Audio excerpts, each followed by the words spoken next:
Hello students and welcome to this video.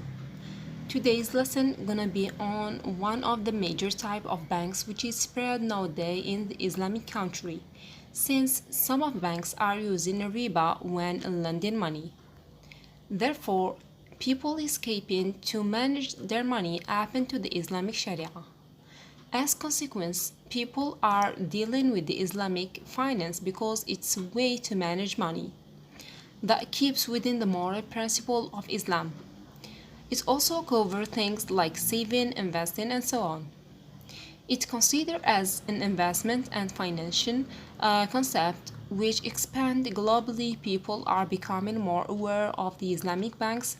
So Islamic banking is different from conventional banking in most aspects, since it's close to the religion as we know to Deen al-Islam.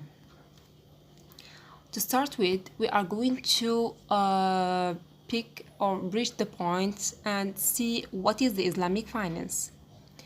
Islamic finance is a type of financial activity that must comply with Sharia, which means with Islamic law. The concept can also refer to the investments that are permissible under a Sharia. The main difference between the conventional finance and the Islamic finance is that some of the practice and the principle that are used in conventional finance are strictly prohibited under Sharia laws. Here are some principles of the Islamic finance. Islamic finance strictly complies with Sharia law and it's based on a number of prohibitions that are not always illegal in the countries where Islamic financial institutions are operating. The first principle is paying or charging an interest. Islam considers lending with interest payment as exploitative practice that favor the lender at the expense of the borrower. According to Sharia al-Islam, interest is usury riba, which is strictly prohibited. The second principle is investing in businesses involved in prohibited activity or الاستثمار في الشركات المتورطة في أنشطة محظورة أو ممنوعة. Here, some activities such as producing and selling alcohol or pork are prohibited in Islam, as we all know as Muslims. The activities are considered haram or forbidden. Therefore, investing in such activities is likewise forbidden. The third principle is speculation or al-mudaraba. There is a word that exists in Quran, you may know it and it's well known, it's al-maysir. Al-maysir here means the speculation.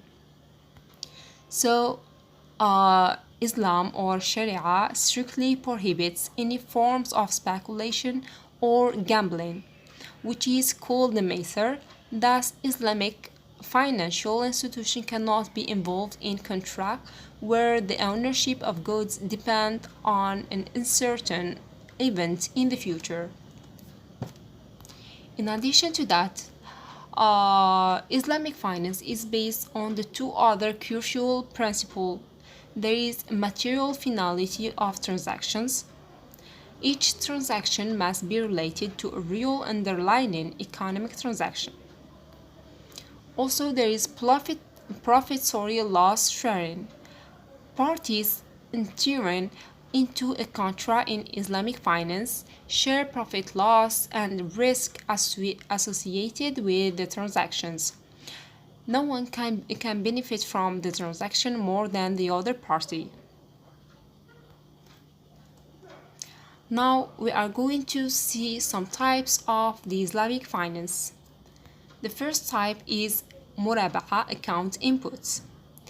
It's a contract between a customer and the bank, wherein the bank purchases goods upon a request of the client, who make deferred payment that cover the cost and an agreed profit margin for the bank. Another type is ijara account inputs. It's a lease contract wherein a bank purchases property or capital equipment and leases it to the customers. The bank may rent the property equipment and receive the rent or invest it in a business as well as they can get a share of the profits. The third type is istithna account inputs. Is so similar to a regular financial for working capital. Here all the features are similar to a murabaha as we read above, except that the actual delivery of goods happen at a later date after the receipt of all due payments. The fourth one is mudaraba account input.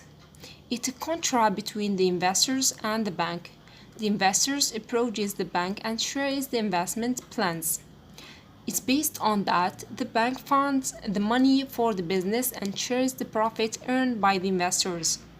The profit is collected as mudaraba fees. The following type is al-musharaka account input. Is the participation of the bank in a venture by a company or a customer. The customer and the bank together raise capital, so usually the working capital for the venture, bank and the customer share the profit and the losses as per to mutuality agreed proportion. The last type is a tawarruk account input. Is a finance contract between the bank and the customer for buying an underlying commodity for a dealer at a request of the customer. The bank advises the dealer to sell the commodity as a profit or loss. The sale proceeds of the assets or deposits by the dealer will be paid to the customer. So this is briefly was the lesson of the Islamic finance. See you in the following video.